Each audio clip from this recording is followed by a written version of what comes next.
Você sabia que no dia 26 de junho é comemorado o Dia Nacional de Combate à Diabetes? Essa data marca a importância da conscientização sobre a doença que atinge mais de 12 milhões de brasileiros. Mas afinal, você sabe o que é a diabetes? Convidamos o médico endocrinologista da Unimed Três Rios, Dr. Marcelo Inocêncio, para falar sobre o tema.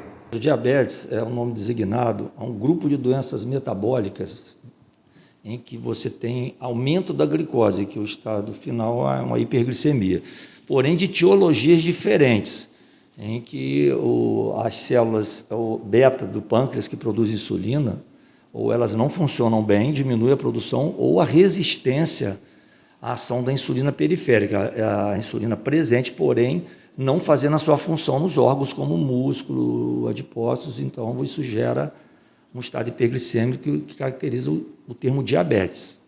Os mais importantes tipos de diabetes, que a gente lida em torno de 95%, é o diabetes tipo 1, que tem um fator de autoimunidade, anticorpos, é um diabetes que a pessoa produz pouca insulina, praticamente não produz nenhuma, tem que fazer insulinoterapia, e o tipo 2, que é o diabetes mais comum, que é em torno de 85% a 90% dos quadros de diabetes. Porém, tem 5% em que tem outras etiologias, diabetes chamado secundário na classificação a outras patologias, inclusive doenças endócrinas, medicações e outras situações a mais aí. Vimos que os cuidados com as pessoas que têm diabetes devem ser redobrados por inúmeros fatores.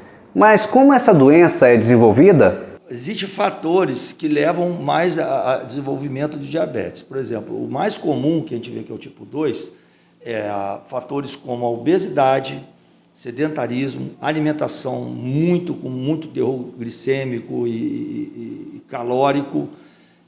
A própria idade acima dos 45, 50 anos aumenta essa possibilidade, porque as células betas vão diminuindo, né? E outras doenças também que podem associar risco, como hipertensão, aumento de triglicerídeo. Então, isso vai desenvolvendo um processo de resistência, porque a obesidade é o principal fator que leva ao diabetes, aumenta a resistência à ação da insulina, por causa dos adipócitos, e você começa a sobrecarregar o pâncreas, ele não consegue essa insulina atuar, e aí isso vai levando à falência pancreática. Então, sobre esse raciocínio, apesar de a gente saber que existe um fator genético de predisposição, e do diabetes tipo 2, principalmente esse fator existe mais, né?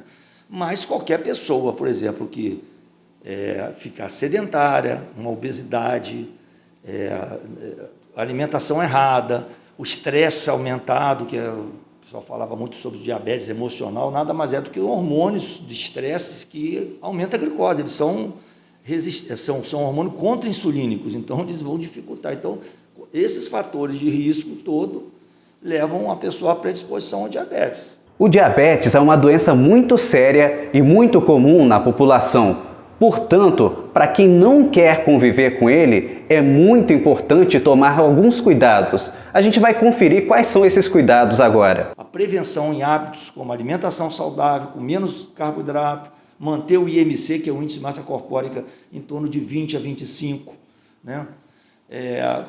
Tratar outras doenças como o triglicerídeo alto, gordura no fígado, que a gente está vendo muito aumentar a esteatose, é um fator que leva a diabetes, ovários policísticos, síndrome dos ovários policísticos, e fazer rastreamento precoce em grupos de risco. O que são esses grupos de risco? Pessoas de 45 anos para cima, ou até pessoas mais jovens com IMC acima de 30, que têm parentes de primeiro grau de diabetes, pai, mãe, irmão, pessoas que têm hipertensão arterial. Então, fazer exame anualmente é uma maneira que você tem de prevenir, ou então fazer um diagnóstico precoce de um pré-diabetes, que aí você preveniria o risco dessa pessoa ficar diabética.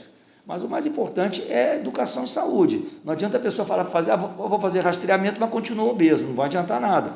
Você tem que tratar a obesidade, tem que tratar a má alimentação, a falta de atividade física, controlar o estresse, que nós estamos na fase de pandemia, não é fácil, a gente sabe, mas nós temos que elaborar. São esses fatores que a gente tem que trabalhar, que aí você previne e previne mesmo. Tá? Embora tenha restrições, a vida com diabetes é completamente possível. Mas para quem não tem, todo cuidado é importante para não desenvolver a doença. Siga a Unimed nas redes sociais. Até a próxima!